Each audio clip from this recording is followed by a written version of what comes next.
Bab 1305. Pergi penggal kepalanya. Entah jiwa pedang jatuh atau alam jatuh, itu pukulan berat bagi warrior Yang. Karena itu berarti kekuatannya akan turun drastis. Dan sekarang, kemungkinan besar jiwa pedang dan alam akan jatuh. Sekali jiwa pedang dan alam jatuh secara bersamaan, itu benar-benar malapetaka bagi warrior Yang. Namun, sekalipun diulang lagi, dia tetap memilih pengekposan jiwa, jatuhnya alam dan jiwa pedang lebih baik daripada meninggal.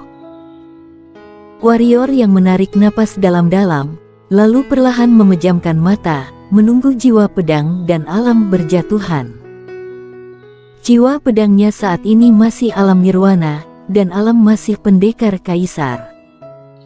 Tetapi dia tahu bahwa itu akan segera berubah.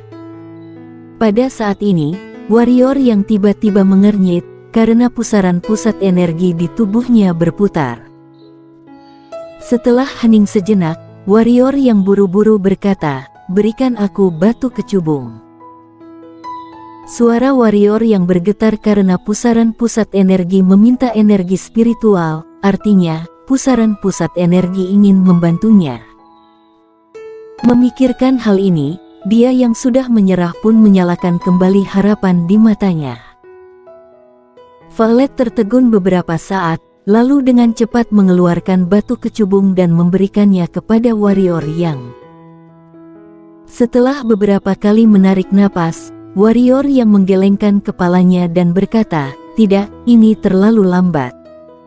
Cepat, biarkan Shiro keluar." Warrior yang suaranya baru terdengar, Valet buru-buru melambaikan tangan kanannya, dan tiba-tiba, Shiro keluar dari dada warrior Yang. Shiro jelas sedang tidur pada saat ini, dengan kedua mata masih tertutup. Valet memeluk Shiro, menepuk pelan pantat Shiro, lalu menunjuk warrior Yang sambil berkata, "Beri dia energi spiritual, cepat, semakin banyak semakin baik, semakin cepat semakin baik."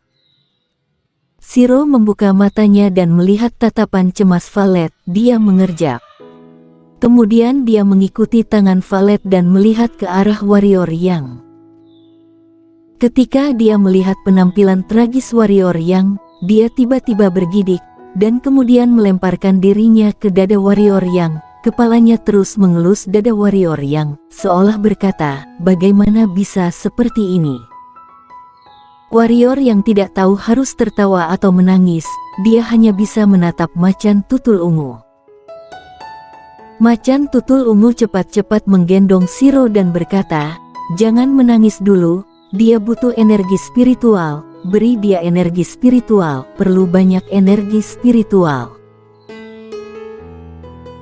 Shiro mengangkat cakar kecilnya dan menyeka air mata energi spiritual dari sudut matanya, dia tidak ragu-ragu, lalu terbang di depan warrior Yang, tangan kecilnya memeluk pipi warrior Yang, mulut kecilnya mencetak mulut warrior Yang, lalu dalam tatapan keheranan warrior Yang dan Valet, aliran energi spiritual yang besar mengalir deras dari mulut Shiro menuju mulut warrior Yang. Mata warrior Yang tiba-tiba melebar, karena perutnya membesar dengan kecepatan yang terlihat dengan mata telanjang. Dia buru-buru melihat ke arah Valet untuk meminta bantuan, dan Valet buru-buru memeluk pergi Shiro lagi. Shiro berkedip, matanya penuh kebingungan. Terbatuk. Warrior yang terbatuk, dan tiba-tiba, semburan energi spiritual keluar dari mulutnya. Dia memandang Shiro, tersenyum masam, dan berkata, terlalu banyak. Perlahan-lahan, jangan terlalu banyak untuk saat ini." Barusan, energi spiritual memasuki tubuhnya dan hampir meledakkannya. Senyum lebar muncul di wajah kecil Shiro, dan kemudian dia terbang ke warrior Yang lagi, kemudian mencium mulut warrior Yang, dan kemudian energi spiritual perlahan mengalir ke arah warrior Yang. Ketika energi spiritual memasuki tubuh, energi pusaran pusat berputar dengan cepat, dan kemudian, semua energi spiritual tersebut tersedot bersih oleh pusaran pusat energi. Segera, jejak energi ungu mengalir keluar dari pusaran pusat energi, dan ketika energi ungu ini mengalir keluar, itu dengan cepat diserap oleh tubuh warrior yang. Karena semakin banyak energi ungu kosmik yang diserap oleh tubuhnya, warrior yang menemukan bahwa ada sesuatu yang berubah dalam tubuhnya. Namun, alam dia masih jatuh ke setengah kaisar. Namun, warrior yang terkejut, ketika alam turun ke setengah kaisar, alam tidak jatuh lagi. Semula, menurut perkiraannya, kali ini kemungkinan besar akan jatuh ke pendekar suci, karena sebelumnya dia menggunakan pengekposan jiwa untuk membangkitkan alam, lalu diserang balik, biasanya akan jatuh satu alam, atau beberapa alam. Tapi itu belum jatuh. Tidak jatuh. Warrior yang ekstasi. Jika jatuh ke pendekar suci, maka hidupnya benar-benar gelap. Maklum, dia harus kembali ke dunia spiritual dan ke Putri Kaisar. Kalau sudah pendekar suci, bagaimana caranya kembali ke dunia spiritual? Bagaimana bisa mencari Putri Kaisar? Ini rencana jauh, dan yang paling dekat adalah keluarga Ni. Dia takut dia tidak bisa bersaing. Tapi untungnya, alam tidak jatuh. Pada saat ini, wajah warrior yang tiba-tiba berubah, karena jiwa pedang di sekitar tubuhnya mulai berubah. Mau jatuh ke alam ketiadaan. Warrior yang kaget, pusaran pusat energi bisa membantu menstabilkan alamnya, tapi tak bisa membantu menstabilkan jiwa pedang. Segel Dewa Pedang. Warrior yang tiba-tiba teringat pada segel Dewa Pedang, dia buru-buru mendesak segel Dewa Pedang, dan tiba-tiba, segel Dewa Pedang muncul. Setelah segel Dewa Pedang muncul, warrior yang terkejut karena jiwa pedang di sekitarnya mulai stabil, dan tak lama kemudian, jiwa pedang di sekitarnya menjadi semakin stabil, dan tidak ada tanda-tanda akan surut.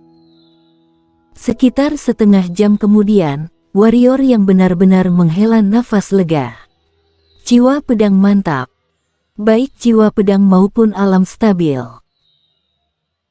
Warrior yang menarik napas dalam-dalam, lalu menatap Shiro yang ada di hadapannya. Dia tersenyum, memeluk Shiro dan mencium.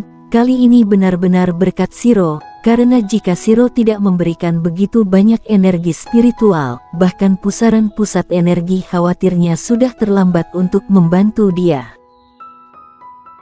Karena alamnya hanya bisa distabilkan oleh energi ungu kosmik yang tak terhitung jumlahnya, jika energi spiritual tidak cukup, alam pasti akan jatuh. Pada saat itu, pusaran pusat energi tidak akan bisa memulihkannya. Shiro memeluk warrior yang dan mengusapkan kepalanya ke pipi warrior yang. Melihat warrior yang baik-baik saja, senyum muncul di wajahnya. Violet di samping juga lega, lalu berjalan ke samping warrior yang, memegang erat tangan warrior yang. Sebelumnya, dia mengkhawatirkannya. Untungnya, warrior yang baik-baik saja. Warrior yang melirik Violet, lalu Shiro, lalu tersenyum, sudah tidak apa-apa. Dia tahu bahwa keadaannya tadi sangat menakutkan bagi Violet dan Shiro, terutama Violet yang masih meneteskan air mata. Setelah bermain dengan Violet dan Shiro sebentar, warrior yang duduk bersila, dan dengan bantuan Shiro, dia dengan cepat mendapatkan kembali energi spiritualnya dan kondisinya kembali ke puncaknya. Warrior yang berdiri, menatap Violet, ada bekas sidik jari berwarna merah muda di pipi kanan Violet yang ditinggalkan Harson Ni sebelumnya. Melihat sidik jari berwarna merah ini, wajah warrior yang langsung berubah muram. Dia ingin membunuh Harson Ni sebelumnya, tapi kekuatan Harson Ni adalah yang terkuat. Dia tidak bisa membunuh Harson Ni dengan satu pedang, dan sekali dia bertarung dengan Harson Ni, itu pasti akan membuang banyak waktu, dan pada saat itu, apa yang paling dibutuhkan dia adalah waktu. Karena itu, dia tidak memilih untuk membunuh Harson Ni terlebih dahulu. Dan ketika dia membakar jiwa pedang ke pendekar kaisar, ada kekuatan untuk membunuh Harsooni, tetapi pihak lain berlari lebih cepat dari kelinci, dia tidak punya waktu untuk membunuhnya. Violet meraih tangan warrior yang menggelengkan kepalanya sedikit, dan berkata, tidak apa-apa. Warrior yang menarik napas dalam-dalam. Dia mengulurkan tangan dan menyentuh pipi Violet dengan ringan. Setelah beberapa saat, tatapan ganas muncul di matanya, dan berkata, ayo pergi. Dia meraih tangan Violet dan bergerak ke arah ujung langit. Ini bukan balik ke benua penjara, ini mau kemana? Pergi potong kepala orang yang memukulmu. Violet. Puncak Qingtian. Puncak Qingtian, di sebuah istana, Harsooni duduk di tempat pertama. Di bawahnya adalah orang-orang dari 3 sekte dan 6 kota. Tidak, sekarang hanya ada 3 sekte dan 3 kota yang tersisa. Karena pendekar ketiadaan keluarga Yuan, keluarga Yun, dan keluarga Qin mati semua. Suasana di arena sedikit serius. Bukan rahasia lagi bahwa warrior yang memenggal selusin pendekar ketiadaan keluarga Ni. Dengan kata lain, vitalitas keluarga Ni sekarang rusak parah. Dan sekarang, klan manusia memiliki musuh besar yaitu klan siluman. Singkatnya, kali ini klan manusia benar-benar mengkhawatirkan. Faktanya, orang-orang dari 3 sekte dan 3 kota masih sedikit tidak puas dengan keluarga Ni, karena jika Toran Ni dan tetua Yuan DKK tidak menindak paviliun ribuan pembunuhan, maka warrior yang pasti tidak gila. Dapat dikatakan bahwa keluarga Ni memikul sebagian besar tanggung jawab atas situasi saat ini. Namun, saat ini, mereka secara alami tidak akan membicarakan masalah ini. Sekarang keluarga Ni telah rusak parah. Jika mereka menyerang keluarga Ni, maka klan manusia benar-benar tidak punya harapan. Dan begitu pasukan klan siluman menghancurkan puncak Qingtian, jangankan keluarga mereka di wilayah rahasia, bahkan mereka sendiri pun tidak bisa lepas dari kematian. Sekaranglah saatnya mereka harus bersatu. Pada saat ini, Medavini tiba-tiba berjalan ke aula, dan Medavini terlihat sedikit jelek. Kenapa? Harsooni memandang Medavini. Medavini berkata dengan sungguh-sungguh, klan siluman telah bergerak. Aku baru saja mengatakan bahwa warrior yang telah berlindung di klan siluman, ternyata benar.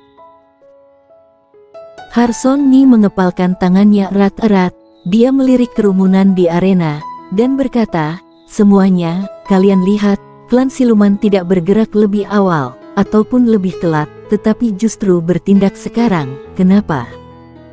Semua karena warrior yang telah sepenuhnya mengkhianati klan manusia.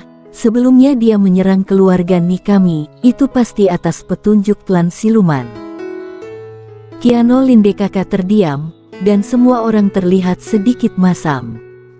Warrior yang benar-benar berlindung di klan siluman. Jika warrior yang benar-benar berlindung di klan siluman, pasti akan menjadi bencana besar bagi klan manusia. Tahukah kamu, selain kekuatannya sendiri, warrior yang juga menguasai paviliun ribuan pembunuh dan liga pedang. Dua kekuatan plus warrior yang ini tak bisa dipandang sebelah mata. Terutama warrior yang dan paviliun ribuan pembunuh, jika mereka bersembunyi dan membunuh orang, siapa yang bisa menghentikannya? Memikirkan hal ini, hati semua orang menjadi lebih berat. Pada saat ini, Harsooni tiba-tiba berdiri dan berkata, semuanya, harap tenang dulu.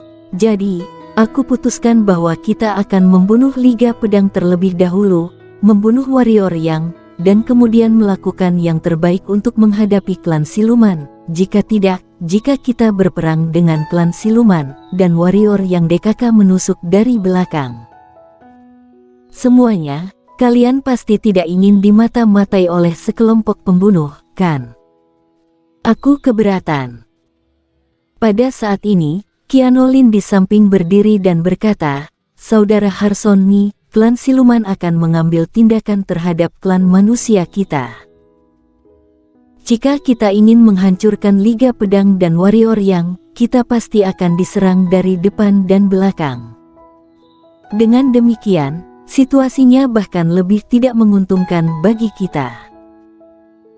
Oleh karena itu, hal pertama yang harus kita lakukan sekarang adalah memobilisasi seluruh wilayah rahasia untuk datang ke Puncak Qingtian, membela Puncak Qingtian, dan membela klan manusia, bukannya pergi ke warrior yang untuk membalas dendam.